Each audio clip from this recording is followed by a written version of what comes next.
And you're still here on New Day on TV3. Welcome to The Big Issue. And like I did tell you earlier, during that earlier conversation, this morning, we're looking at preventing sexual misconduct in our schools. And I'm sure by now you would understand why we want to look into this, because that supposed sexual abuse of assistant headmaster of the KNUST senior high school of one of the students who is supposed to be underage has really raised a lot of eyebrows, and people are calling for action. Yes, the man has been dismissed. We've seen the gender minister, Namo Molate, also engage with authorities and even calling for the arrest of this man. We've heard the vice president also speak about it. And in addition to that, we'll also be looking at the increment in feeding fee for prison inmates from 1 cedi 80 pesos to now 5 cedis, and really looking at the general conditions beyond feeding that inmates need. But of course, we're starting with the abuse, the sexual abuse of that young girl in the KNUST senior high school. And very relevant because data shows that 1 out of 11 girls might be abused or might have been abused by either a teacher or a principal of her school.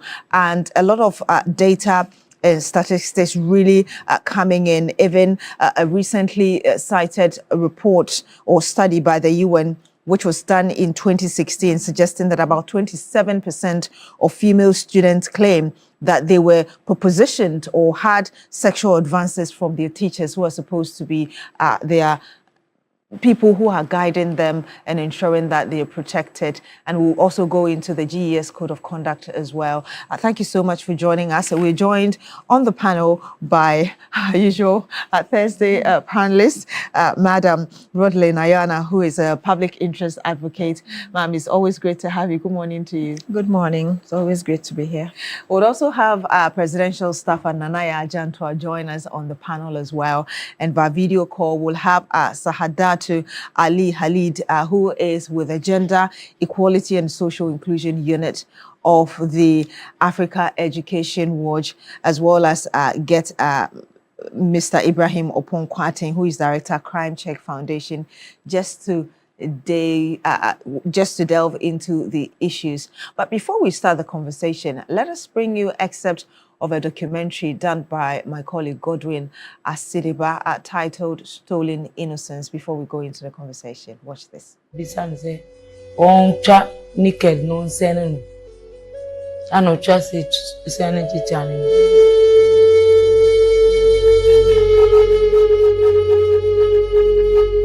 They want their wife to be somewhere else, and they will have their co-eds, the young girls that we teaching. I hope that Mr. Membran will feel like Wakaya, my fin, or Yaya, my pointing, or the pound like more paisan.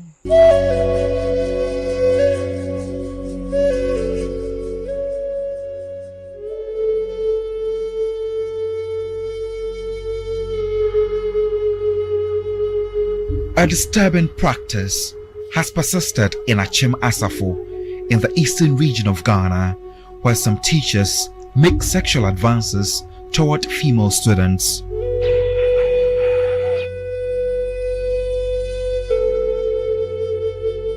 According to concerned residents, efforts to curb this issue has faced significant obstacles.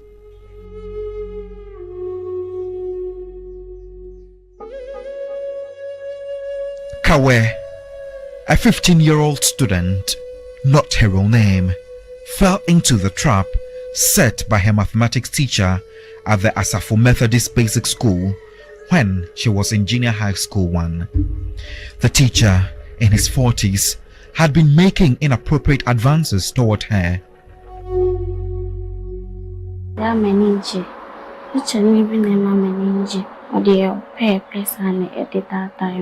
Open me form 1, BC form 2 like no man finish until do form 3. No so a mommy attention like not me be to now miss say occasion man because mammy will be like or any part or tiantian. Now miss say I focus our betting. Nti manka nkyerɛ me mommy. Nti Emma edu baby na kitchen go so mommy attention. Nti na me focus. Tired of resisting, Kawe complied with the teacher's demands, sending nude photos as requested.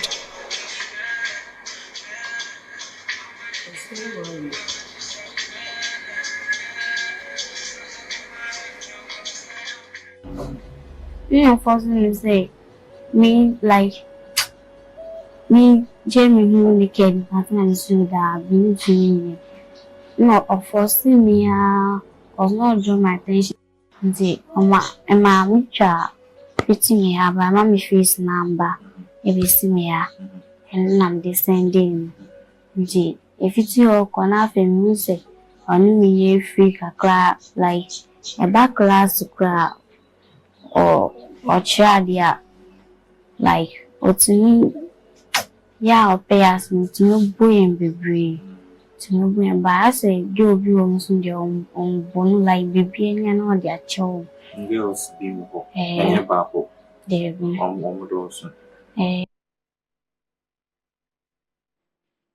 And I watched the excerpt of that documentary, Stolen Innocence by Godwin Asidiba. And the last bit you heard, that disturbing commentary coming from that young girl who spoke to Godwin Asidiba on record. Let me say that we're joined in the studio as well by Nanaya Jan, our presidential staff. I mentioned earlier that she'll be joining us. The others will also join us via video call very shortly. I want to start with you, Madam Rodelyn Ayana. But before I do that, I mean, it's obvious, and we all do know, that the GES's Code of Conduct really prohibits any sort of sexual misconduct against students or children. And I just want to read just a little bit of it to you. When you go to, I believe, the rule number 3, when you go to section C, where it's talking about sexual violence, it says no teacher shall directly or indirectly do anything that may constitute sexual harassment of a pupil or student. Any teacher who has carnal knowledge of a female or male pupil student of any age, with or without his or her consent, shall be guilty of professional misconduct. And as this issue has come up, that people, I've heard an MP say that, well, there might have been some sort of consent there. He's come out to apologize. But first, before I go on with even the others, let me get your general thought. What came to your mind really when you heard this story about the KNUST, which actually came out on 29th of September, of October? Yes. Good morning to our viewers. The first thing that came to mind was this guy is a beast and must be put away. I felt like, how could you do this? If it was your daughter, would you do that? And looking at his face, somebody who looks really matured, which means that he has children of his own. So how could you behave that way? That was the first thing that came to mind. And I was happy that he had been sanctioned, and the gender minister is going forward to make sure that he pays dearly for what he has done. This will serve as a deterrent, because somehow a lot of these things have been happening and people seem to just look the other way. But there are so many reasons why we should talk about this issue. This was just one of the many that is out there. Before we can speak of how to, let's see why. We are now in a society that I would say that discipline is very lax. We don't have discipline in our schools. We don't have discipline in our homes. Children go to school now, you cannot discipline them. You cannot even raise your voice, then it becomes the same as civil society. We are harassing the children. We are abusing them. We are removing their rights and all that. This has given the children some form of strength to be able to do all manner of things. Social media hasn't helped. They're learning all the negative things. And somehow, I mean, recently we saw a clip doing the rounds where young people who had just finished school were actually threatening people out there, married people out there. We're going to go out and take your husband. For your husbands. We are coming for your husbands. We are coming for that. It's not new. It isn't new. When we're growing up, You know, we had that. I'm in Baye, you know, will make any. They used to say that, but it wasn't like the way they now say it with bravado. They look at it as a normal thing. No shame. No shame. No shame. And it's been going on. I mean, year upon year, we are seeing it. We are seeing even activities happening between students and students in the classrooms. We are seeing all manner of indecent behavior. But why? Our society, look at us. Look at the way we present ourselves. You know, when I was growing up, and I still think it holds, that you're told that as a lady, you don't shake your bumps. It's completely vulgar to go shaking your bumps. Today, it's accepted. It's a norm. Women actually go out there shaking their bumps, and society is looking at them and admiring them. It's vulgar. It's terrible.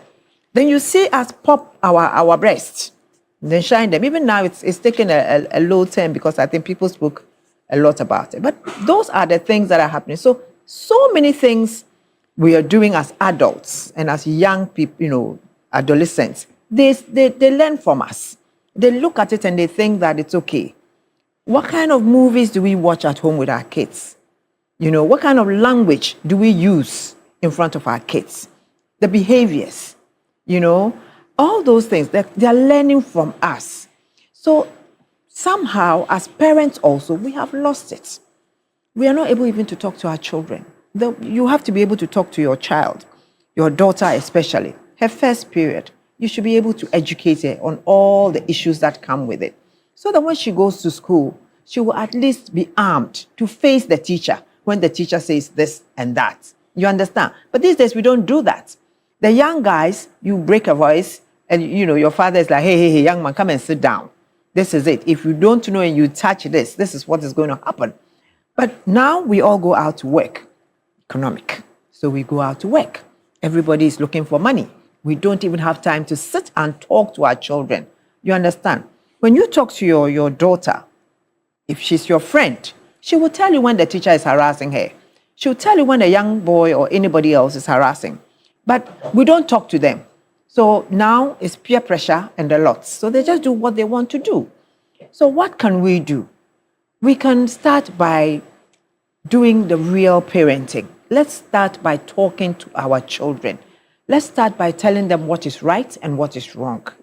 And then also let's hope and pray that the GES will stick by its rules and always punish, not transfer. You see, somebody does something wrong and then you hear that the person has been transferred to another place. It's not only from the GES, but from other institutions. Let's punish. Let's make it so bad that a deterrent that no one would want to do it again.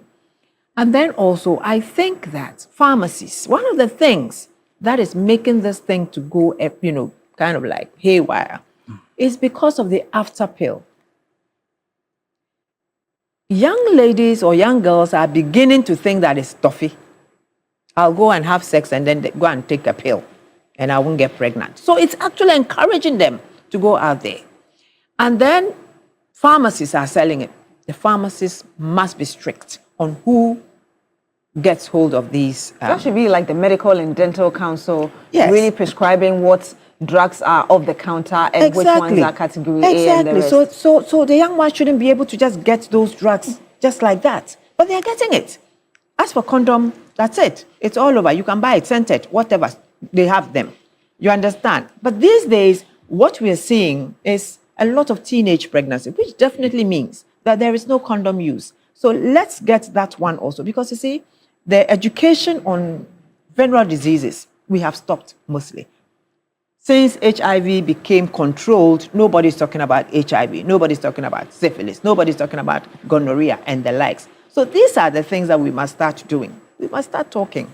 I'm glad you talk about the parents, the need for parents to take a closer look at how they're raising their children. But growing up, I also remember the saying that it's a society that raises a child, to an extent that I had my grandmother telling me that, hey, don't think that because you're yet to have your menses, you can't get pregnant, because there are those who have sexual intercourse before they actually see their first menses and they get pregnant out of that. That puts some sort of fear in you that you need to be careful even, I mean, wherever you find yourself.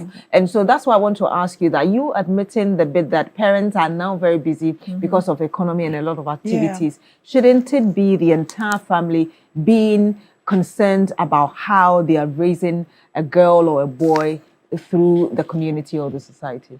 Who is the family? The unit that becomes the family are all out there hustling. You understand? The unit that is supposed to be there. The grandmother that some years ago would be sitting at home and checking you as to which boy is coming is also working. You understand? It's a vicious cycle. Society is rushing. We are rushing. You have not noticed. We are rushing everywhere we are going. Rushing to catch the trotro. We're rushing to go and come out. You know, everything we are doing as a country, we are rushing. So our children are actually not receiving the best.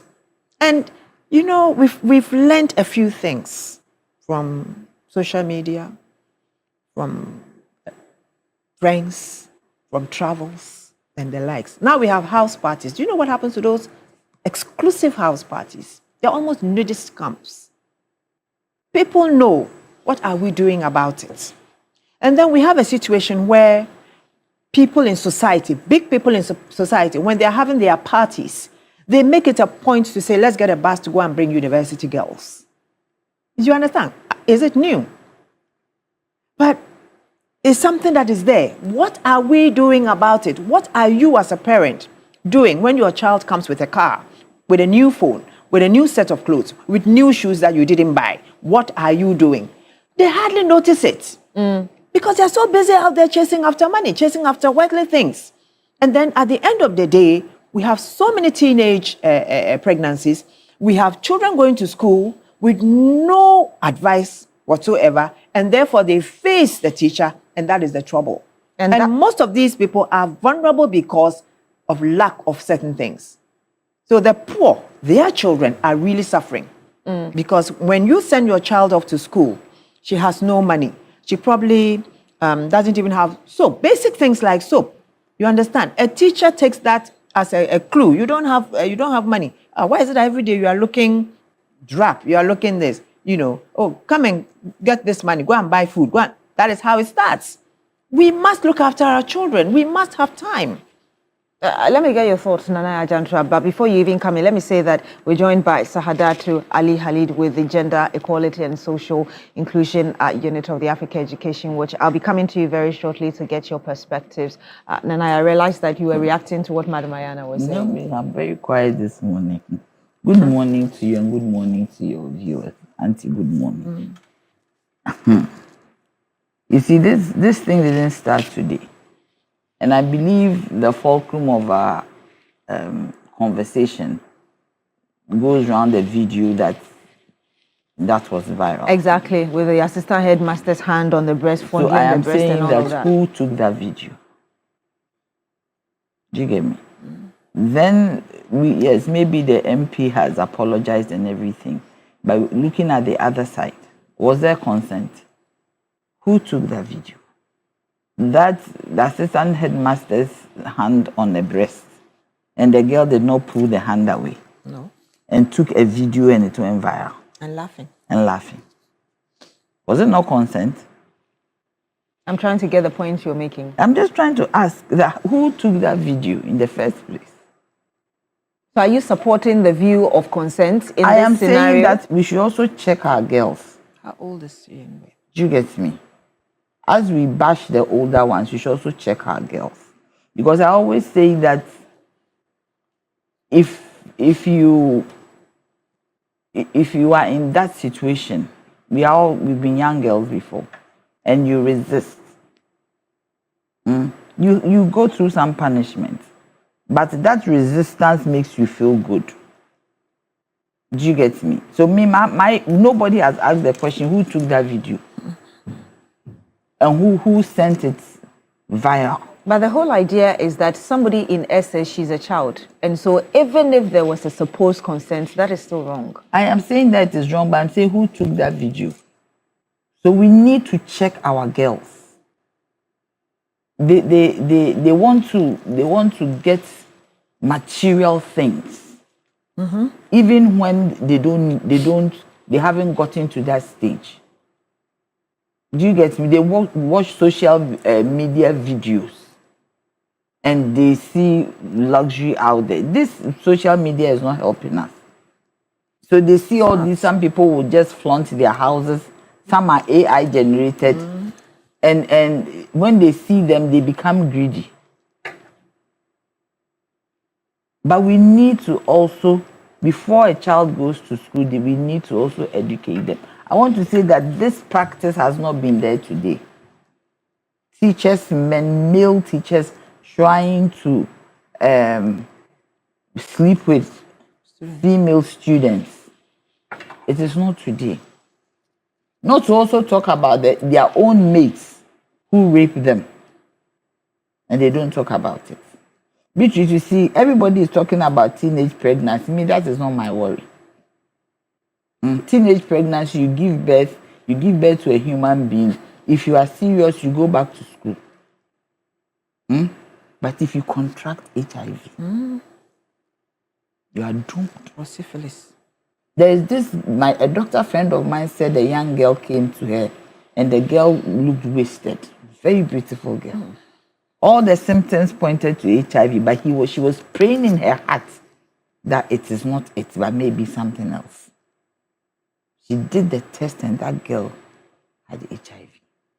She said she just could not, when she saw the results, she could not stand it. And you know the number of girls getting HIV these days? They are vulnerable. Nobody is watching their way. I also blame the headmasters. When they get the position as headmasters, they just sit and don't look.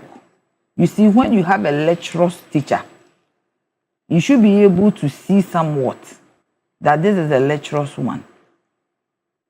So you need to deal with it.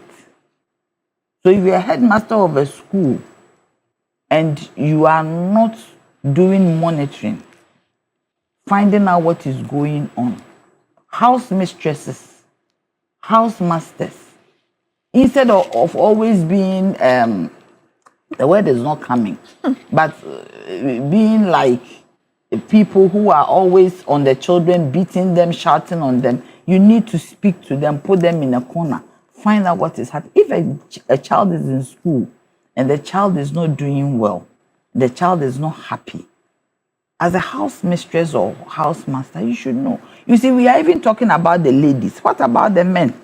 With all this homosexuality going on, what is happening to our boys? What is happening to our boys? We are seeing the girls, but what about our boys? Who cannot even come out and tell anybody?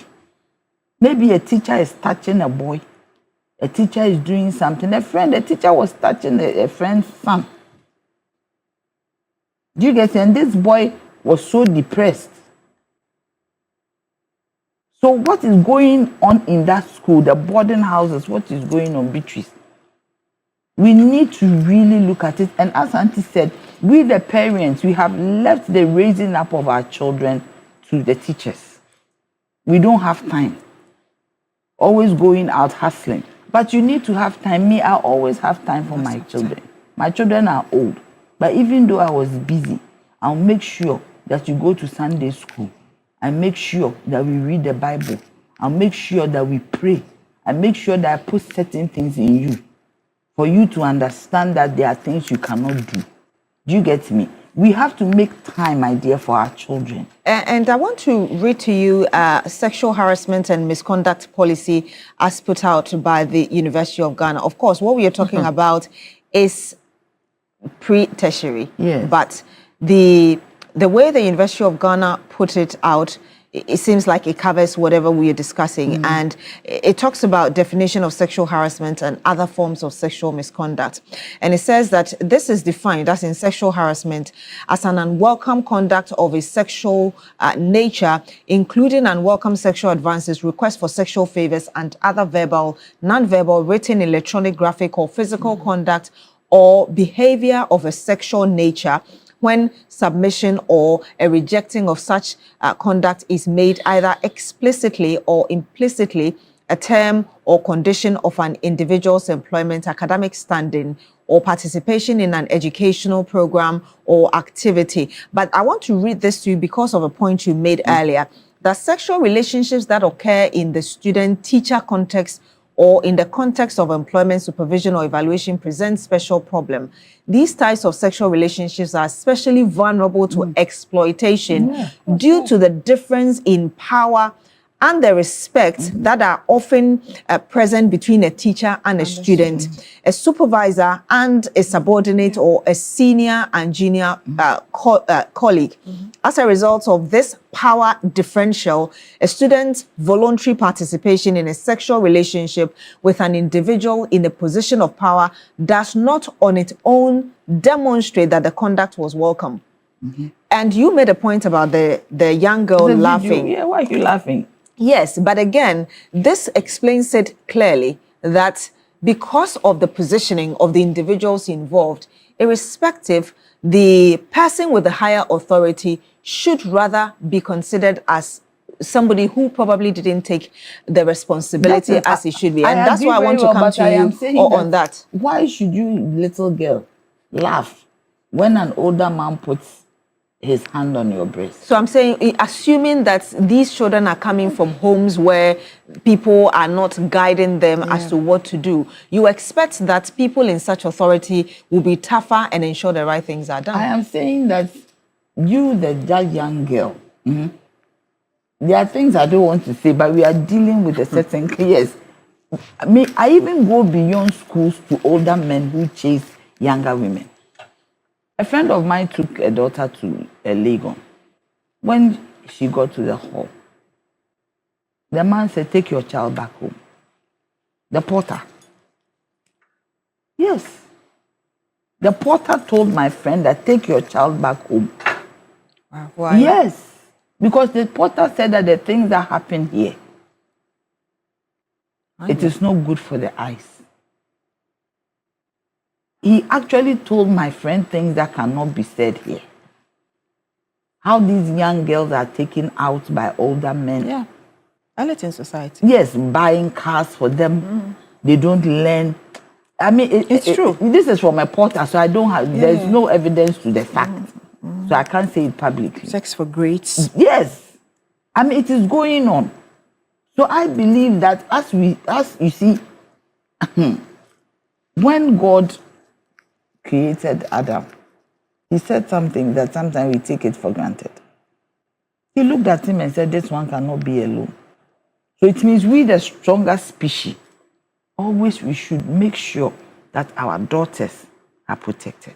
I've said it in different words. I cannot come out and say, but this one I'm talking about reality. Reality that happens on the ground. Do you get me? There are girls. You see, the home plays a lot. I mean, a bigger role. Because there are girls even who are very poor. But if you make the attempt to even go close, they will reject you outright. There are girls who are from rich homes. Look, I have a friend there who went to a party. This friend has bought a car for the daughter. This friend is rich. Then he went to a friend's party and his daughter came there as an escort. His own daughter, who is in Legon, as what Auntie said. Bring the bus. Yes, in her bus came as an escort. The girl lacks nothing. Peer pressure. I think we need to take our time and have a holistic view of what it is. It is very dangerous because some of these girls even go out in the night to prostitute while their parents are at home.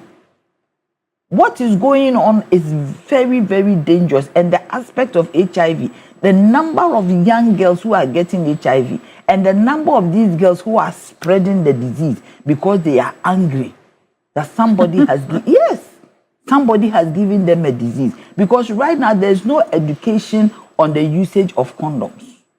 They've stopped. They have stopped because the Global Fund is talking about stigma. And there's no education on being infected. And people are being infected. Go to the AIDS Commission. The kind of data they have is horrendous. And everybody is looking away. How do you even know that this teacher has something like that? And he's also angry. I mean, we have to look into this matter very well. How do we know? How do we know that it is not that teacher alone in the school doing that? Security men. Security men. School security. School security. Sleeping with girls who allow them to leave the school, go out at night. Because they want to go out and do their own thing, they will sleep with the security. The security will allow them to go as payment. Yeah. How do you, I mean, it is so terrible that we need to really put the thing right there on the table and, I mean, dissect it. And we should not leave the girls out. We should not leave the boys out. Yes, an older man should have a responsibility, but we have the bigger responsibility, because if a man touches you and you say no, it is no. The man cannot do anything. Anybody who tells me that he can, what can he do? He will fail you in your grades. Your life will be uncomfortable, but you will keep your dignity. Do you get me? Me as a young girl, I faced this thing so much. That is why I stopped journalism. Because everywhere I went, I would get a complimentary card. Then I saw the stress was too much. I said, okay, let me go and do PR. Do you get me? So you yourself should also have strategies to protect yourself. When I was a little girl, I used to always be in shorts and playing with boys. Do you get me? Always with the boys fighting. Tomboy. Yes. My grandmother called me and said, Nanaya, Achempem, you are a woman. Your friends are not boys. A woman has female friends. He stayed with me. Gradually, I moved away from that life. Do you get me? So family has, it is very encompassing. Family has a responsibility. Society has a responsibility. Government has a responsibility. Do you get me? Schools have a responsibility. Universities, even primary, the other one, the GHS. It is going on. Yeah. The primary one, there are people, teachers who touch the genitals of young boys. I'm telling you. Perverts. We have them. We have perverts touching young boys. Do you get me? Maybe this video has opened up the conversation. But we have in primary school teachers touching young boys. And when they come home, they are so down they can't even talk about it. The teachers keep touching these young boys. Do you get me? I will come back to you, Nanaya Jantra. Let me get the thought of Sahadatu Ali Khalid. And I did mention that you're with the Gender Equality and Social Inclusion Unit of the Africa Education Watch. We've heard both Madam Nanaya Jantra and Madam Ayana talk about why the family plays such a crucial role. But from where you sit with perhaps the kind of data you have, where do you see the problem coming from? Okay, all right. Can you hear me, Beatrice? Yes, I can. Thank you. Okay, all right. Thank you. Good morning. Good morning. Okay, so before I start, I would like us to come back to the main issue. What the main issue is. This issue is a case of sexual exploitation, which means that this is someone who is in a position of authority. Okay, taking advantage of someone beneath them, a subordinate, someone that is beneath them. Okay, I see this conversation going around like this. We are talking more of what the girls should do rather than what the adult, someone who is in the position of authority, someone who should know better, someone who has more experience in life than the child. And that, I think this is a societal thing. Okay, when issues like this happen, we tend to blame the one that has been exploited, because this is a clear case of sexual exploitation. You can't tell me that even if the girl is 16 years, you can't tell me that she gave consent. Even if she did, this is uninformed. She doesn't know better than the assistant headmaster. Even if she was the one that came onto him, he, as an adult, as someone is in authority, she being under her care, he is like now a father to her. Would you tell me that if you're a father and then your daughter comes onto you, you say that because she took that step, so you're going to sleep with her? No. And this is why this kind of things, they go on and then the victims are not able to talk about it. Okay? This one has been recorded. How about the ones that go on in secret that we don't know about? Are we saying that if a girl comes from a home where there are no structures to make sure she's in line, it's okay for her to be exploited? How about kids that don't have parents? Are we saying that they should be exploited? I hear comments about the way girls carry themselves these days. They are shaking their bum, the way they dress. Please, we have older people exploiting children, even babies. Do babies shake their bum-bums? No. I think as a society, we really need to come back. Elsewhere, okay, elsewhere where systems are working, even a verbal statement that suggests sexual exploitation is dealt with.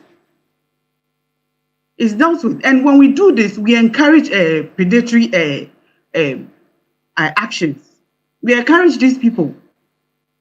Okay, if I'm a teacher and I take advantage of children, and then a case comes out like this, and I see people making excuses for me, I'll be emboldened to do more, because I know that when mine comes out, I'll have people making excuses for me. People will talk more about the child that I exploited than talk about me. Okay, so this is what I wanted to make. I mean, I get the point you're making, which is perhaps in line with what I read earlier about the University of Ghana Sexual Misconduct Code.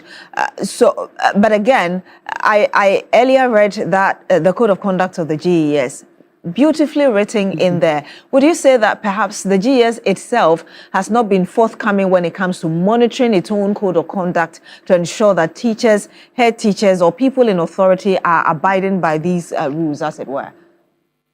I think the problem has to do more with the reporting systems. Do we have reporting systems in place? Okay, how many sexual exploitation cases are taking place? Are they being reported? Do we have data to know what is going on? I think that's where the problem is. If there's no data, no action can be taken. Okay, so we need to put in. I'm aware that there's a safe schools program being implemented. Okay, and then the safe school policy is also under review, and then for approval, and then the approval state. But until then, what are the structures in the schools? Okay, so that when I'm reported, I can go. And if they are there, are they child friendly? Do they protect the victim? If I come, won't I be the one to be blamed that I'm the one that went onto the teacher? Why did I wear this? Why did I walk in a certain way? Okay, would I feel comfortable going to report? Are the systems there? Are they working?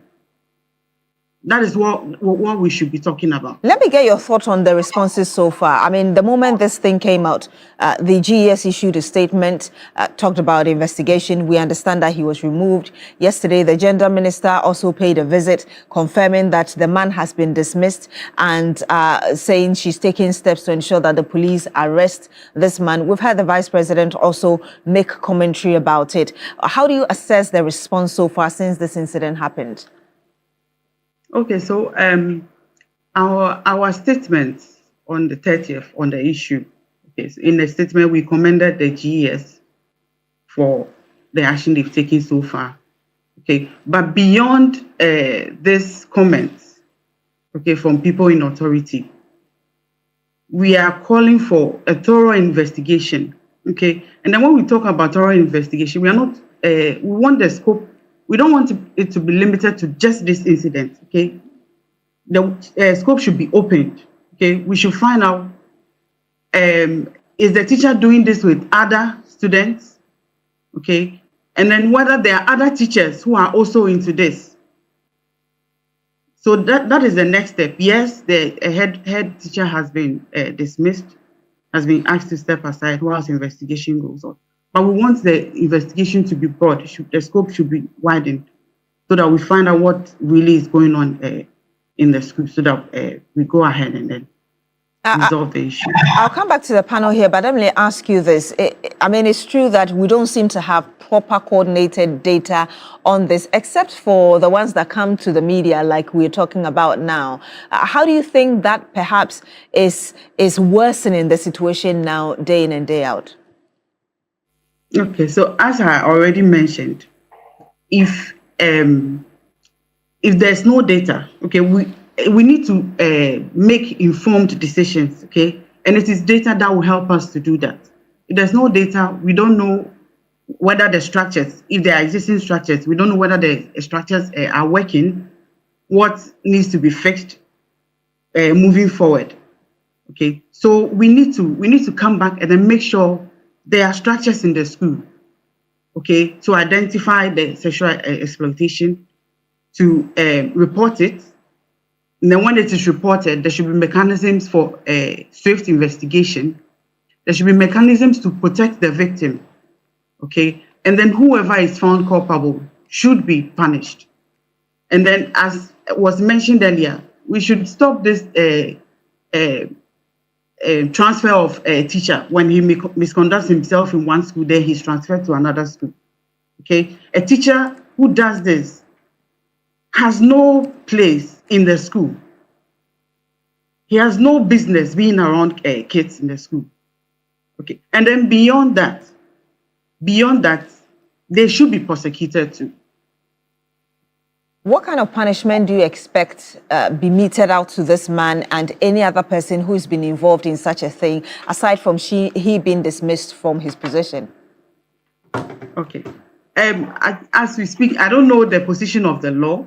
Okay, but from where I sit, if the law says that this person should serve a prison term, or I don't know what the law says, but I think that it should. It's not enough for him to be dismissed. Okay, this person, his license should be revoked. He shouldn't go anywhere near a classroom. Okay, and then criminal this process should be taken. Should be started. I know that if you're looking at our constitution, for instance, depending on the nature of the offense, the sentences could range from a minimum of 6 months to about 25 years for rape and statutory rape, among others. Mm-hmm. Yes. So we should. My point is that we shouldn't let this slide. It shouldn't die with just he being dismissed. Okay, we should move forward to make sure he doesn't teach again, okay? And then he should be prosecuted. He should face the law. He should face the law. Nana Ajanto, I realized that you were reacting to some of the comments she made earlier, that we should focus more on the adult who has refused to hold on to or has failed to be responsible, rather than blaming the victim, who is just a child, and no matter how you look at it, could not have consented to this. You see, what she said that I go with is the holistic investigations and approach, that we should not only concentrate on what has happened for this incident alone, but we should do further investigations even into other schools, like is it Godwin Asidiba, yes. Godwin Asidiba did. And that is another school we are talking about. So it means that this action is very invasive. Do you understand me? It is all over the place. I don't know which school Godwin went to or which town or city. So if that place, it is also happening, and then we need to really look at it. You see, number two, when this person is sacked, he goes to another school, right? Maybe he'll go to a private school. KNUST is a public school. Maybe he goes to a private school and finds a job to teach. And it continues. Yes. Why don't we do, I don't know if some security checks are done when teachers are employed. Maybe we have to look at their background. Maybe he has done it in another school before and he was caught. And now he's risen to the level of an assistant headmaster, right? Yes. Throughout the process, maybe he's been doing this. It is not like he's done it only once. But I do not think that anybody is talking about only the victim. We are talking both sides in the argument. Do you get me? Whoever whichever adult male is involved in these actions, they have to be dealt with. But we also have a responsibility as girls and women. Do you get me? We cannot say that because we are victims. And I don't want anybody to even call us victims. Because we also have a responsibility to say no. When these men, the older men, come onto us, we should also have our own actions to protect ourselves. You could even report to maybe the school prefect, somebody. Talk to your mother. If you don't have a mother, everybody has a guardian. Yes, because what we are saying here is that we have to also protect ourselves so that we are not preyed on. Do you get me? Because if we do not protect ourselves, this one is not only to girls, so even the older ones who are working in institutions, they might face the same thing. You go to work and you are not happy because your boss is preying on you, either male or female. Me, I see it both sides. So we need to also protect ourselves. We are not saying that the men, nobody is saying the men should not be blamed. We have blamed them as we sit here. But the onus also falls on us, family, everybody, for us to be protected. The wider family should protect the girls, should speak to them, should educate them. Even within the schools, there should be awareness creation on some of these issues. And as I said before, reiterating that for me, it is not even the pregnancy anymore. Which is the diseases that you will get that will live with you for the rest of your life. So if that man says that they will not let you be, you should let yourself be. Be confident enough and bold enough and say, no, I will not do it. No matter what you say, even if it will cost my education. Because if you are not careful, it will cost your life. It will cost your life. I'll come to you very shortly, Madam Ayana, for your final word on this, and then we'll move on to reforming our prisons and ensuring that it is more of a reformative area rather than further punishment. But there's this comment coming from Olufemi Ben, who says, good morning, Beatrice. On the topic, as in what we're discussing now, I passed through a private university at Agbogba 2 days ago, and the number of private cars parked outside the university was outstanding and scandalous. The students, into bracket female, are willing players in the game of enticement and prostitution. That's your view. We don't have that evidence to that fact maybe that those cars belong to the student, and even how they got the maybe cars. Maybe they are workers who are doing. Yes. So, but let me get your final thought on this before we move on to. They are migrating from the senior high schools to the universities. When I was talking about the shaking of buttocks and things, it's twerking. We see them all the time on social media. Females, young girls twerking, and for me that's vulgar. You understand? And when we are talking about parents, we are not necessarily, there's no one person that is in an island. You must have a guardian. You must have somebody to be able to talk to you. Even a next door neighbor who is not related to you sometimes can call you and tell you that, give you some advice, But all that being said, what I want to know is, how do we even select headmasters and headmistresses, people to head schools? Do they go through any form of profiling? Do we have any form of psychological tests to see what kind of people they are to go and head schools? Because you see, I think that things seem to have changed. Years gone by, when we used to carry books to go and give to teachers or headmasters in their homes, these things were not there.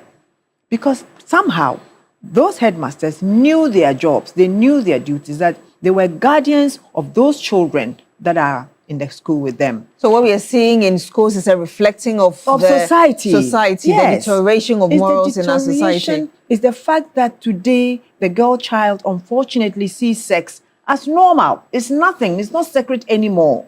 You understand? And it's because of the way society has done it. They're so, used to seeing those things. And the mobile phone. Discipline on the use of the mobile phone.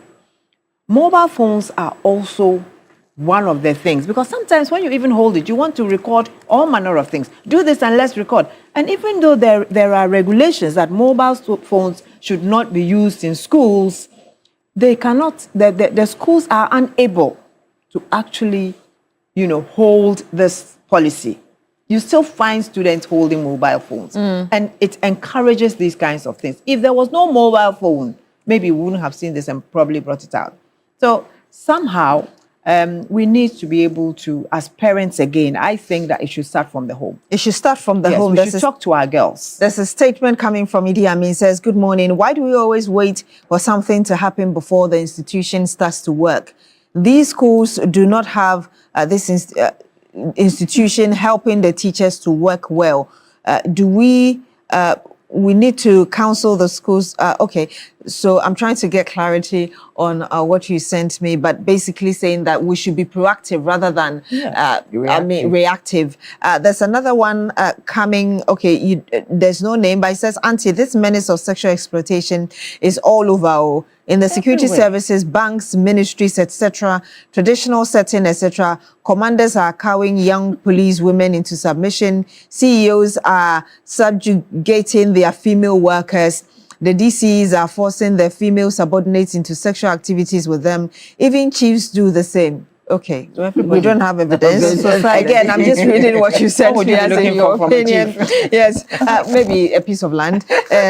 For the employed adult females, they are cowed, but the juveniles, their innocence is exploited. Yes. It is a big fight we have started, and we must fight it to the end. Thank you very much for sending us your views. But I want us to move on to the bit about the prisons and the fact that we had that information coming through. 1 cedi, 80 pesos as feeding fee to now 5 cedis. Yesterday, my colleagues and I right here were just doing the calculation in terms of the percentage of increment, and it was over 100%. But there's still that concern that it may not be necessarily adequate to deal with all the challenges we have, even including reforms that we need within our prison service. Of course, we know the data that is already available about how overcrowding in our prisons is even posing health issues for them. Institutions that are supposed to accommodate about 10,000, now over 15,000 and more. And now we're having the feeding issue as well. Perhaps I should start with you, Madam Nanaya Ajantwa, on this step and what we further need to do to ensure that our prisons are more corrective than adding further punishment to people who are already there. Beatrice, thank you very much, and I'll congratulate His Excellency John Dramani Mahama for this move and for the government that I work for, that this is a very good one. 1 cedi, 80 pesos to 5 cedis is a great move, and we know that by the end of our tenure, this would have been increased more.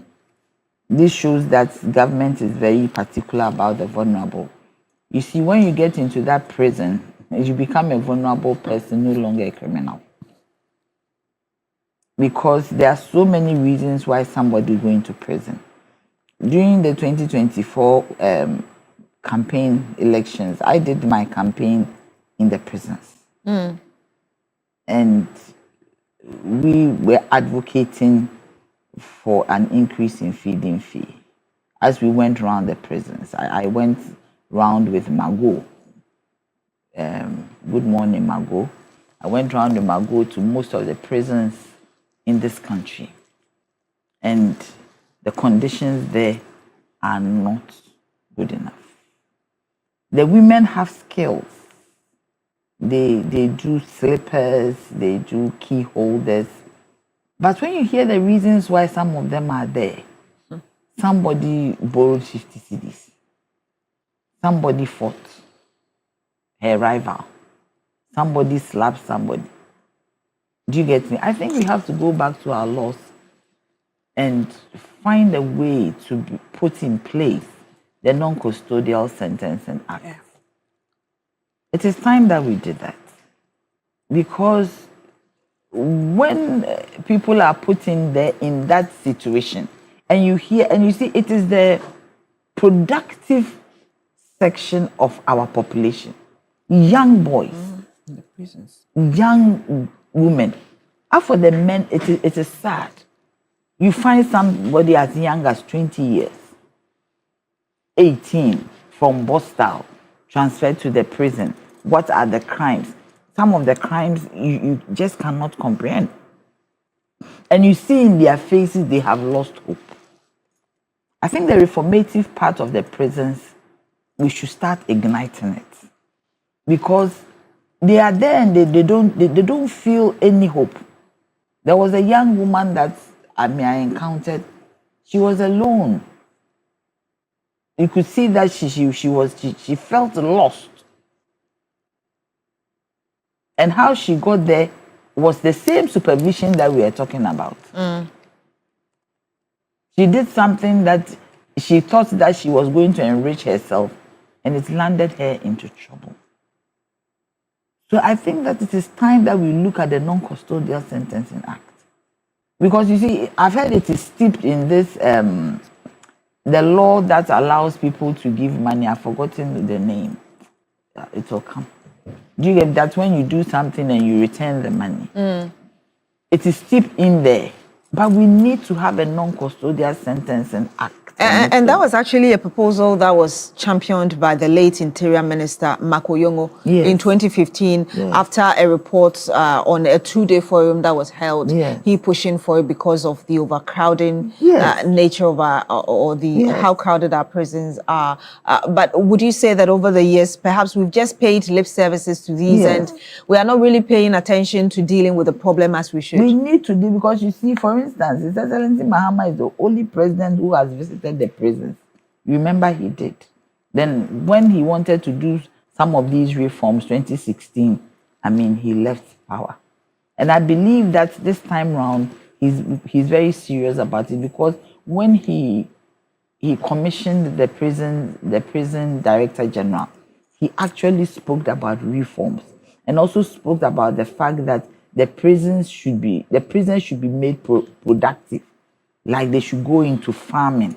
There's a lot of farmlands around the prisons, and that they should be productive and go into farming. For instance, when Mr. Kwame Pianim was in prison in those days, he activated the prison farms, and they were able to cultivate a lot of, cereals, food, for them to even feed themselves in the prison at Nsamom. I think it has to be done. But for me, the Non-Custodial Sentencing Act is key. Because Beatrice, when you go there and you speak to some of these young children, they are children. They don't even know why they got there. And mostly it's young ones who are from single parent homes. And they get into the hands of somebody who just introduced them to crime. Do you get me? And these young men think that they have to look after their mothers and their younger siblings. So they get into all these manner of things. I think that it is time for us to also have some social net. Between this country, our social net is suffering. It is leaking. We need to look after the women and the men who are single. You can be single in so many ways. It means that we need a whole holistic approach towards how we're dealing with societal issues in Ghana. The social safety nets are missing.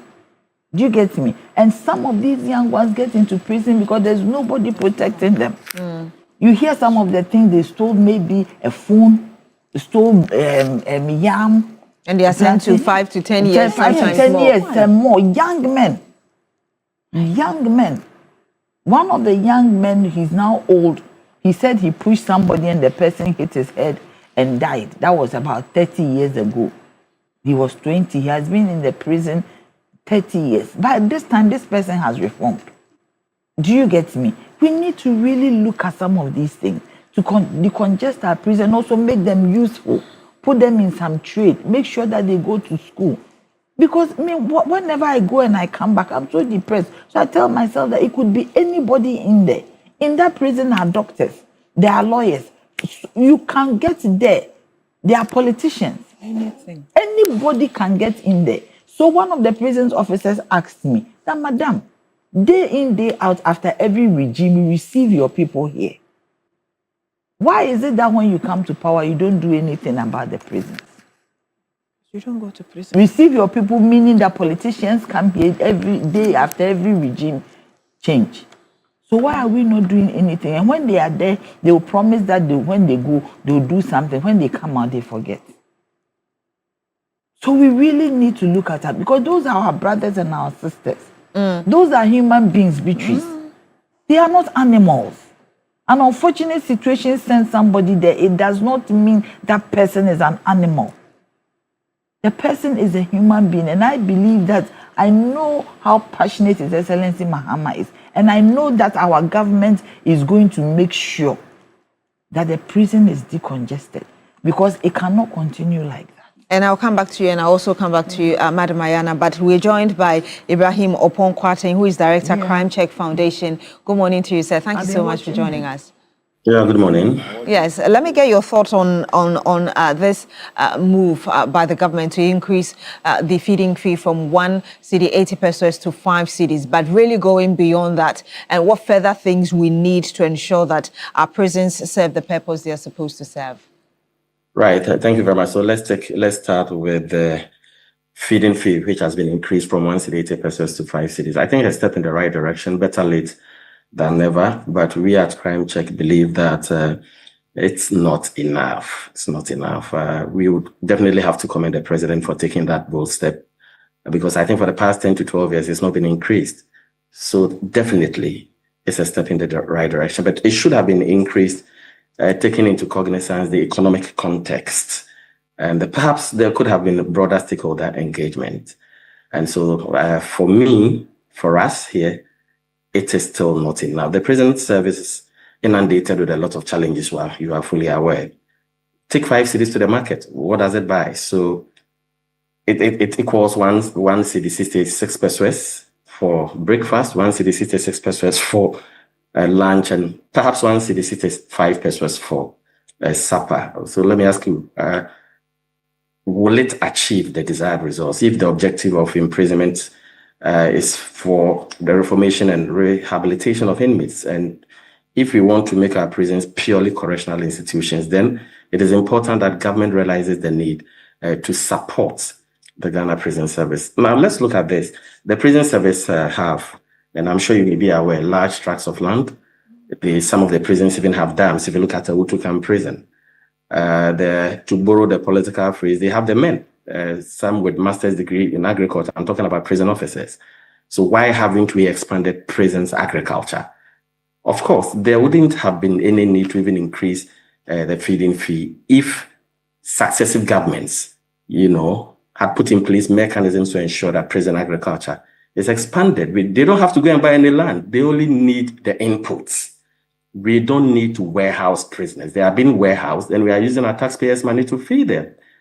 And I don't think that is the way to go.